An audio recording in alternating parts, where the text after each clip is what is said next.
चैतन्य चैतामृत आदि लीला अध्याय 1 के कुछ श्लोक हमने पढ़े थे। ये श्लोक सब गुरु के तत्व के ऊपर थे। गुरु के बारे में बताया था, किस तरह शिक्षा गुरु दीक्षा गुरु में कोई अंतर नहीं है, और गुरु भगवान के ही एक मैनिफेस्टेशन है, स्वयं प्रकाश है। उनको भगवान के समान समझना चाहिए, भगवान के समान आदर देना चाहिए, और अनुकरण नहीं करना चाहिए। गुरु भी भगवान की लीलाओं का अनुकरण नहीं कर सकते। इस तरह बहुत सारे पॉइंट हमने चर्चा किए थे। उसी के कंटिन्यूएशन में आज से पढ़ेंगे। शिक्षा गुरु के त जाने कृष्ण स्वरूप, अंतर्यामी भक्त श्रेष्ठ यही दो ही रूप। मनुष्य को शिक्षा गुरु को कृष्ण का रूप स्वरूप समझना चाहिए। भगवान कृष्ण स्वयं को परमात्मा रूप में तथा भगवान के सर्वश्रेष्ठ भक्त के रूप में प्रकट करते हैं।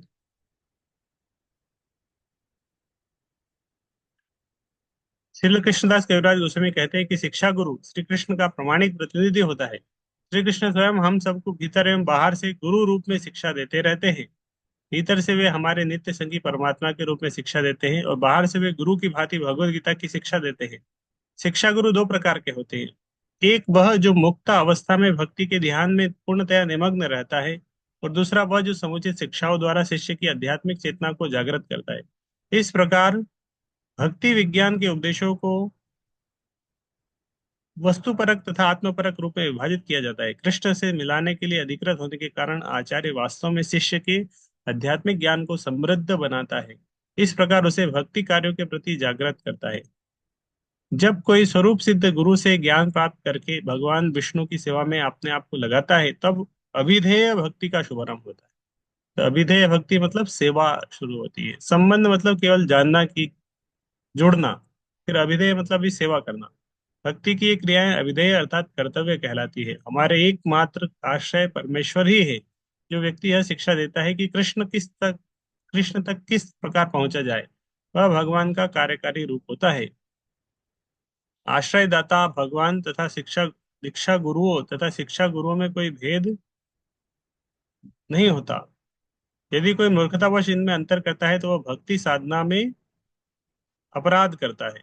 चलो, सनातन गोस्वामी आदर्श गुरु हैं, क्योंकि वे व्यक्ति को मदन मोहन के चरणों की शरण प्रदान करते हैं। तो शुरू में हमें पता है तीन विग्रह, मदन मोहन, श्री गोविंद, गोपीनाथ, मदन मोहन। तो ये तीन विग्रह तीन तत्व के हैं। संबंध तत्व, अभिधेय तत्व, प्रयोजन तत्व। संबंध तत्व के अधिष्ठाता है मदन मोहन, अभिधेय के हैं गोविंद देव, और प्रयोजक के गोपीनाथ। भले ही कोई पूर्ण पुरुषोत्तम भगवान से अपना संबंध भूल जाने के कारण वृंदावन क्षेत्र की यात्रा न कर सके, किंतु सनातन गोस्वामी की कृपा से उसे वृंदावन में रहकर समस्त आध्यात्मिक लाभ प्राप्त करने का अच्छा अवसर मिल सकता है। श्री गोविंद जी अर्जुन को भगवत गीता की शिक्षा देकर शिक्षा गुरु जैसा कार्य करते हैं। वे आदि उपदेशक है, क्योंकि वे हमें उपदेश देते हैं और अपनी सेवा करने का अवसर प्रदान करते हैं। दीक्षा गुरु श्रील मदन मोहन विग्रह का साकार स्वरूप होता है, जबकि शिक्षा गुरु श्रील गोविंद देव विग्रह का साकार प्रतिनिधित्व होता है। इन दोनों अर्चा विग्रहों की पूजा वृंदावन में की जाती है। श्रील गोपीनाथ आध्यात्मिक साक्षात्कार के लिए चरम आकर्षण है।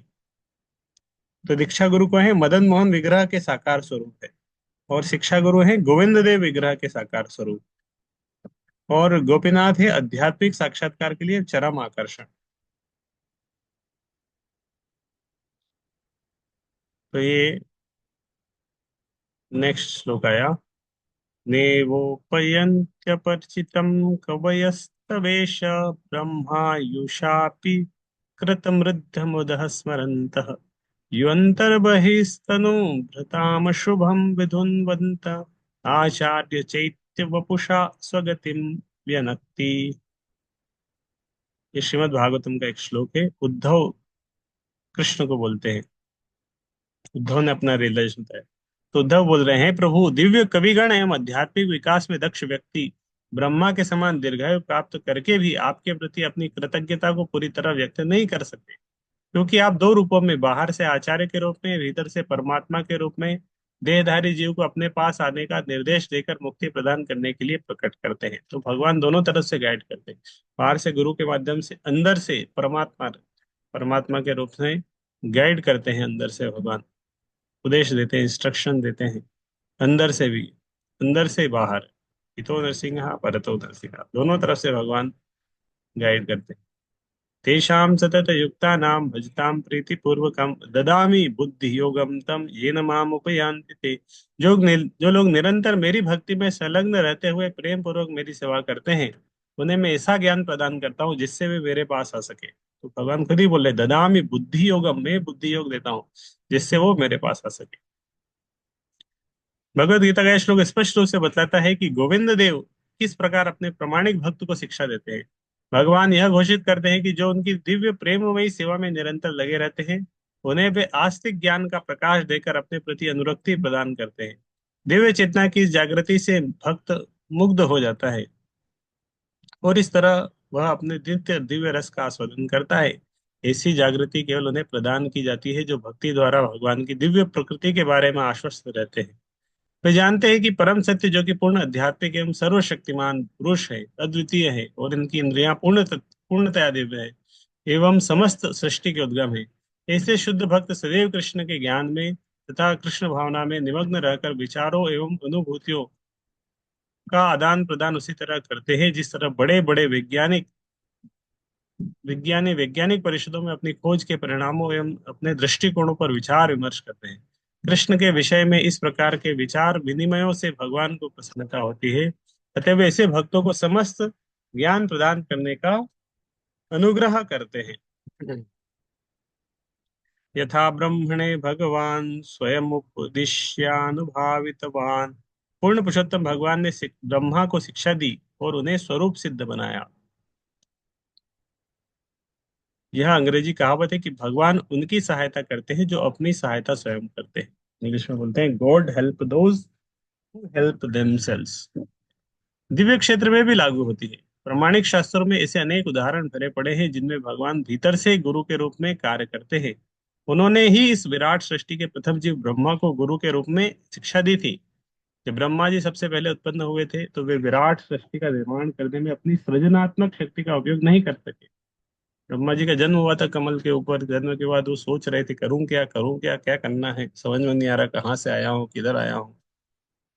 तो भगवान ने आके उनको शिक्षा दी। प्रारंभ में केवल ध्वनि थी जिसे तप शब्द गूंज रहा था, जो सूचित करता है कि आध्यात्मिक साक्षात्कार के लिए कठिनाइयों को स्वीकार करना हो।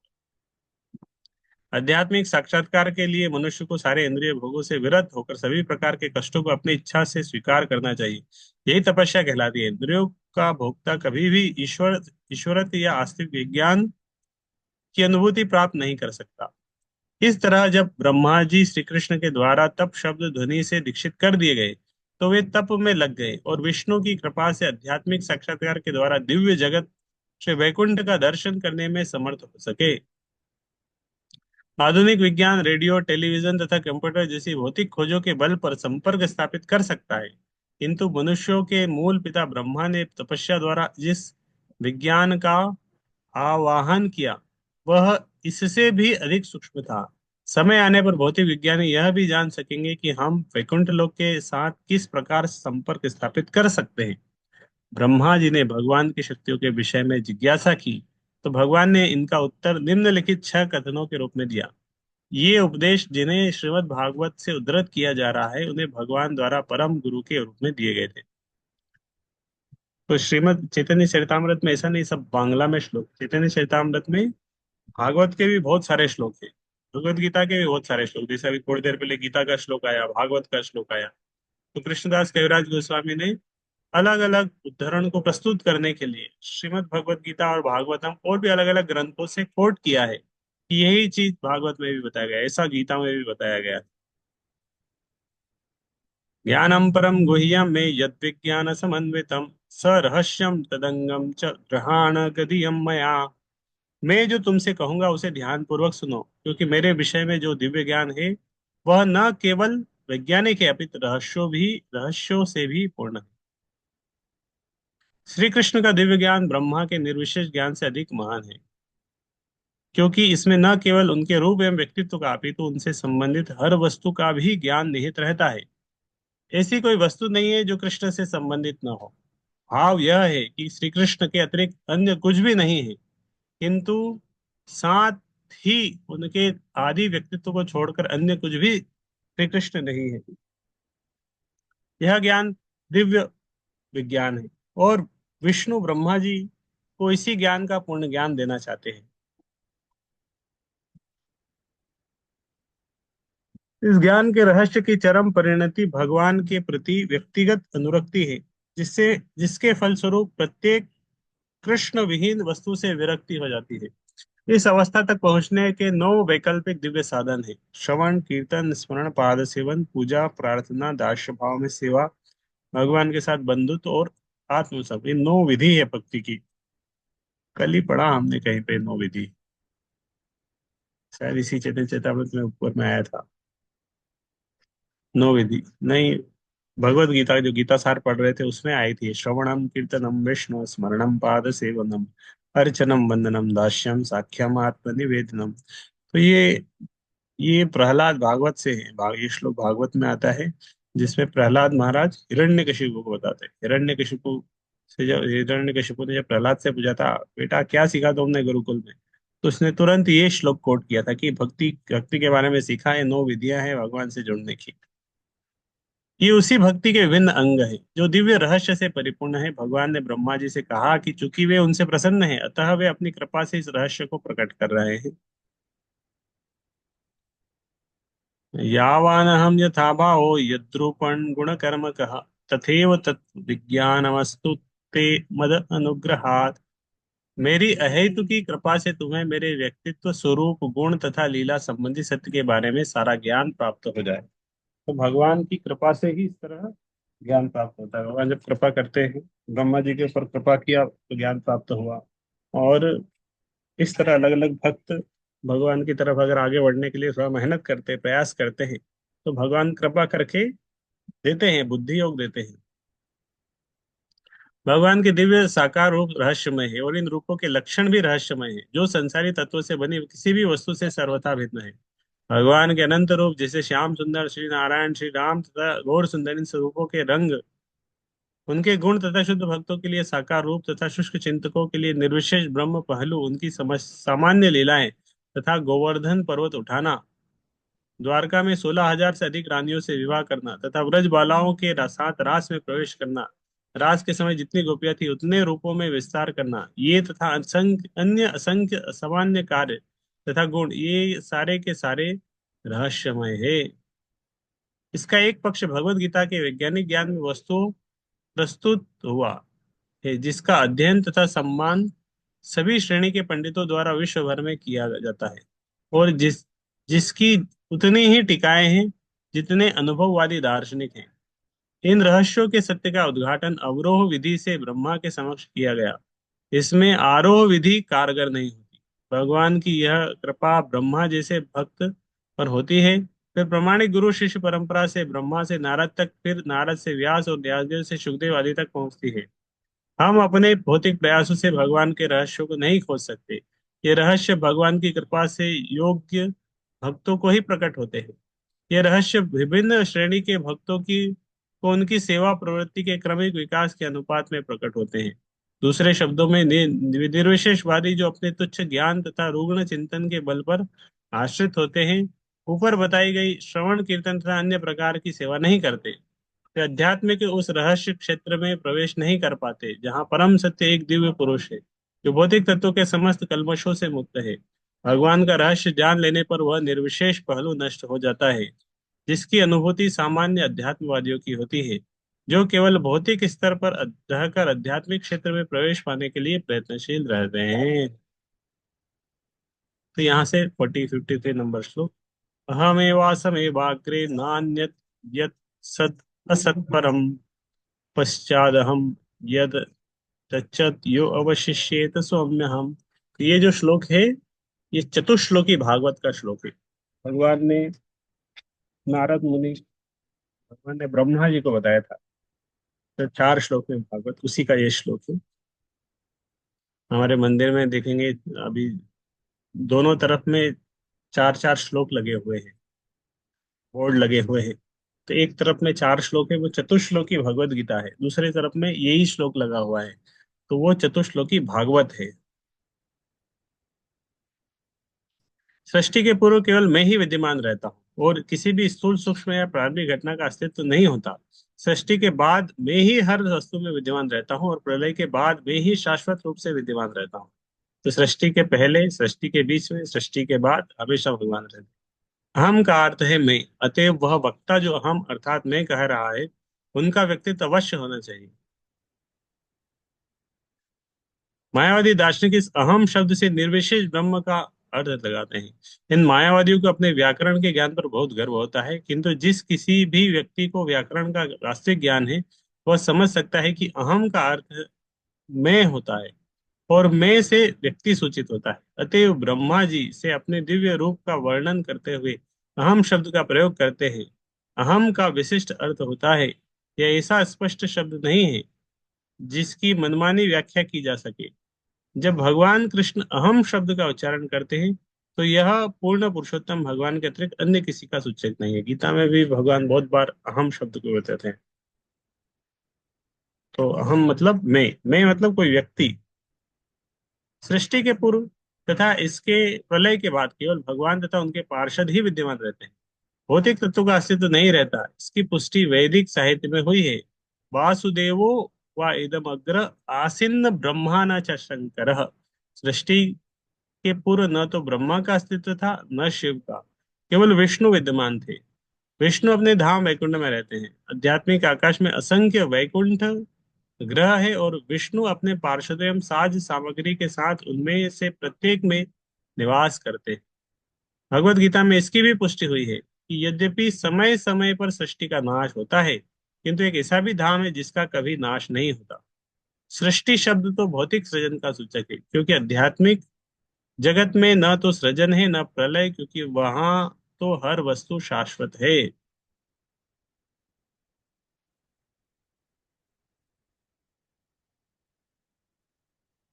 यहाँ पे श्लोक है, वासुदेवो वा इदमग्र आसीन न ब्रह्मा न च शंकर। तो भगवान ही सबसे पहले थे। भगवान यहाँ इंगित करते हैं कि हमें कि भौतिक सृष्टि के पूर्व अपने दिव्य समस्त ऐश्वर्यों यथा शक्ति, संपत्ति, सौंदर्य, ज्ञान, यश तथा सौंदर्य के साथ पूर्ण रूप से विद्यमान थे। यदि कोई राजा के विषय में सोचता है, तो स्वाभाविक है कि वह उसके सचिवों, मंत्रियों, सेनापतियों, महलों इत्यादि के विषय में भी सोचता है। तो भगवान मतलब ये छह ऐश्वर्य भगवान के, शक्ति, संपत्ति, सौंदर्य। राजा मतलब अकेला राजा नहीं, उसके सचिव, मंत्री, सेनापति, महल सब कुछ होता है उसके साथ। जब एक राजा के पास इतना ऐश्वर्य होता है, तो फिर पूर्ण पुरुषोत्तम भगवान के ऐश्वर्य के विषय में व्यक्ति केवल कल्पना करने की चेष्टा ही कर सकता है। अतएव जब भगवान अहम कहते हैं, इसका अर्थ यही है कि, और यही होता है कि अपनी पूर्ण शक्ति के साथ विद्यमान है। इसमें सारे ऐश्वर्य निहित होते हैं। यत शब्द ब्रह्म अर्थात भगवान के निर्विशेष तेज को बतलाता है। ब्रह्म संहिता में कहा गया है, तद ब्रह्म निष्कलम अनंतम अशेष भूतम ब्रह्म तेज आसीत, असीम रूप से विस्तारित होने वाला है। जिस प्रकार सूर्य एक स्थिर ग्रह है, सूर्य प्रकाश अपने स्रोत से असीम रूप से विस्तारित होता है, उसी प्रकार परम सत्य पूर्ण पुरुषोत्तम भगवान है। उनके शक्ति का तेज अर्थात ब्रह्म का तेज असीम रूप से विस्तारित, तो भगवान है। भगवान से जो शरीर से अंग कांति निकले ब्रह्मा, वो तेज है। जिस तरह हम कल पढ़ रहे थे ना, मुचुकुंद का वाला पाठ पढ़ रहे थे। मुचुकुंद भगवान से प्रार्थना कर रहा है, भगवान बहुत तेज है आपके शरीर से, थोड़ा लाइट कम करिए। तो भगवान की अंग कांति इस तरह तेज को दर्शाती है। इसी ब्रह्म शक्ति से सृष्टि प्रकट होती है। जिस प्रकार धूप से बादल प्रकट होते हैं, बादल से वर्षा होती है, वर्षा से वनस्पति होती है, वनस्पति से फूल फल होते हैं, जो अन्य अनेक जीवधारियों के लिए जीवन आधार होते हैं। इस प्रकार भगवान के शरीर की तेजोमय कांति अनंत ब्रह्मांडों की सृष्टि का कारण है। यह ब्रह्म तेज निर्विशेष होता है, किंतु इस शक्ति के कारण पूर्ण पुरुषोत्तम भगवान ही है। उनके धाम वैकुंठ में यह ब्रह्म ज्योति उनसे ही निकलती है। वे कभी भी निराकार नहीं होते। क्योंकि निर्विशेषवादी ब्रह्म शक्ति के उद्गम को नहीं समझ पाते, इसीलिए वे भ्रमवश निर्विशेष ब्रह्म को ही चरम लक्ष्य मान बैठते हैं। किंतु जैसा कि उपनिषदों में कहा गया है, ब्रह्मा भगवान के मुख को देखने के लिए मनुष्य का निर्विशेष तेज का भेदन करना होता है। यदि कोई सूर्य प्रकाश के उद्गम तक पहुंचना चाहे, तो उसे सूर्य तक पहुंचने के लिए सूर्य प्रकाश से होकर यात्रा करनी होगी। तब वहां के अधिष्ठाता देव से मिला जा सकता है। परम सत्य तो परम पुरुष भगवान है, जैसा कि श्रीमद् भागवत में बताया गया है। ये श्लोक पढ़ के एंड करते हैं। अल्टर तो खुल गया है। सत का अर्थ है कार्य, असत का अर्थ है कारण, तथा परम का अर्थ है परम सत्य जो कार्य कारण से परे है। सृष्टि का कारण महत तत्व कहलाता है, जिसका अर्थ है समग्र भौतिक शक्ति, तथा इसका अभाव सृष्टि स्वयं है। किंतु प्रारंभ में न तो कारण था, न कार्य, न पूर्ण पुरुषोत्तम भगवान, न कार्य। वे पूर्ण पुरुषोत्तम भगवान से उसी प्रकार उत्पन्न जिस प्रकार काल शक्ति का निर्गमन होता है। इसका वर्णन वेदांत सूत्र में होता है। जन्माद्यस्य महत तत्व का उद्गम भगवान से हुआ है। इसकी पूरी सृष्टि श्रीमद् भागवत तथा भगवत गीता में हुई है। भगवत गीता में भगवान कहते हैं, अहम सर्वस्व प्रभो, मैं समस्त सृष्टियों का मूल स्रोत हूँ। भौतिक ब्रह्मांड नश्वर होने के कारण कभी व्यक्त रहता है तो कभी अव्यक्त, किंतु इसकी शक्ति भगवान से ही उद्भूत होती है। सृष्टि के पूर्व न तो कार्य था न कारण, किंतु पूर्ण पुरुषोत्तम भगवान अपने पूर्ण ऐश्वर्य तथा शक्ति सहित विद्यमान थे। भगवान हमेशा थे, रहेंगे। पंचादहम शब्द यह सूचित करता है कि भगवान प्रकट सृष्टि के विलय के बाद भी विद्यमान रहते हैं। भौतिक जगत के नष्ट होने के बाद भी भगवान वैकुंठ में व्यक्तिगत रूप से रहते हैं। सृष्टि के समय भी वे यथारूप वैकुंठ में रहते हैं, और साथ ही भौतिक ब्रह्मांडों के भीतर परमात्मा के रूप में रहते हैं। इसकी पुष्टि ब्रह्म संहिता से होती है। गोलोक एवं निवसते अखिलात्मभूता। यद्यपि वे इस वैकुंठ में गोलोक वृंदावन में सतत तथा पूर्ण रूपेण उपस्थित रहते हैं, तो भी वे सर्वव्यापी है, अखिलात्मभूत, हर जगह है। भगवान का यह सर्वव्यापक रूप परमात्मा कहलाता है। भगवत गीता में कहा गया, अहम कृष्णस्य जगतः प्रभुः प्रलयस्तथा। प्रकट विश्व भगवान की शक्ति का प्रदर्शन है। सारे भौतिक तत्व, पृथ्वी जल अग्नि वायु आकाश मन बुद्धि अहंकार, भगवान की अपरा शक्ति का प्रदर्शन है। तो ये भौतिक तत्व है भगवान की अपरा शक्ति, आत्मा भगवान की पराशक्ति। सारे जीव उनकी पराशक्ति है, क्योंकि भगवान की शक्ति इनसे उनसे भिन्न नहीं है। अतएव हर वस्तु जिसका अस्तित्व है वास्तव में कृष्ण का निर्विशेष पहलू है। सूर्य का प्रकाश धूप तथा उष्मा सूर्य से भिन्न नहीं है, किंतु साथ ही साथ वे सूर्य की शक्तियां, इसी प्रकार महत तत्व तथा सारे जीव भगवान की शक्तियां हैं। वे एक साथ भगवान से अभिन्न है तथा उनसे भिन्न भी है। इसीलिए भगवान कहते हैं, मैं ही सब कुछ हूँ, क्योंकि प्रत्येक वस्तु उनकी शक्ति है, अतएव वह उनसे अभिन्न है। जो अवशिष्येत सोअस्मि अहम सूचित करता है कि सृष्टि के नष्ट होने के बाद भगवान ही शेष रह जाते हैं। आध्यात्मिक जगत का लोप कभी नहीं होता, यह भगवान की अंतरंगा शक्ति के अंतर्गत होता है। अतएव इसका अस्तित्व अशाश्वत है। जब बाह्य जगत समाप्त हो जाता है, तब गोलोक और उसके अतिरिक्त वैकुंठ जगत में आध्यात्मिक कार्यकलाप भौतिक काल से निर्बाध होकर चलते रहते हैं, क्योंकि आध्यात्मिक जगत में भौतिक काल का कोई अस्तित्व नहीं होता। इसलिए भगवत गीता में कहा गया, यत् गत्वा न निवर्तन्ते तद धाम परमम मम। जिस धाम से फिर कोई लौटकर इस भौतिक जगत में नहीं आता, वह परम। तो भगवान का धाम, भगवान हमेशा रहते हैं नित्य रूप से। भौतिक जगत बनता है बिगड़ता है, बनता है बिगड़ता है, लेकिन भगवान हमारे अपने ध्यान में नित्य रूप में रहते हैं। तो ये चतुश्लोकी भगवत गीता का भागवतम का दूसरा श्लोक है। यहाँ से हम कल पढ़ेंगे 54 नंबर श्लोक। थोड़ा सा फिलोसफी है, लेकिन ये समझना चाहिए सब।